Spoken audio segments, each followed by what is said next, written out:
When do you know you have the chops as a young person to start talking?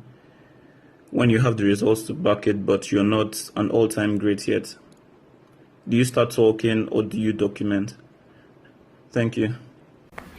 I think you start talking, the whole thing is a process, though you start talking immediately. I mean, it takes a long time to become an overnight success, right?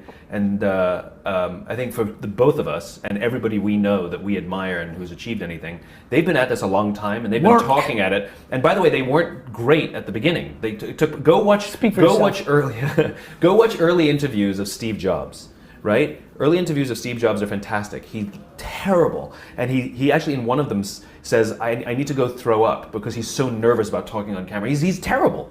And the point is he practices and he practices and he practices, he gets better, but he does it out loud.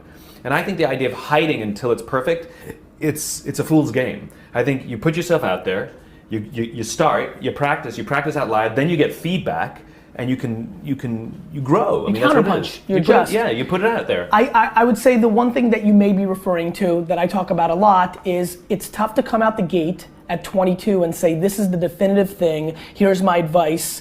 I think talking to the world about your truth, about what you believe, correct, is the game. Is the game. I think what we're seeing on the internet right now, like I'm a 22-year-old. I'm a business coach, guru, and I'm going to teach you. And the only business I have is you're going to pay me $20K, and I'm going to teach you how to charge other people down the ladder $20K to give you advice. That's the bad stuff. So your point of view on the world and like what you believe and where you come from, that's gold. Your process. That's why I talk a lot about documenting instead of creating. It's just your truth.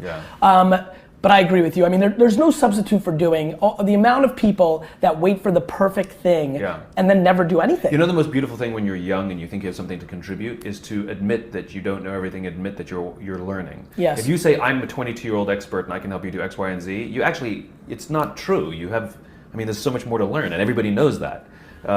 Everybody who is the kind of people that you want. The people that are attracted to that are going to do very little for you besides some short-term dollars. Agreed. And if you say, look, I'm in this business, I'm fascinated by it, I'm growing fast, I'm learning fast, I'm still a student of this stuff, but I have this service to offer, that humility is unbelievably attractive and people want to be a part of that because they know you're showing up to learn, not to... Simon, I don't know if you're paying attention to this, but in reverse what's happening is people are renting expensive things, showing a bullshit lifestyle on Instagram, like, going to they're asking their dad to take $25,000 out in cash from the bank, putting it on a bed, taking a picture, then putting it back in the bed, like just complete and utter fraud.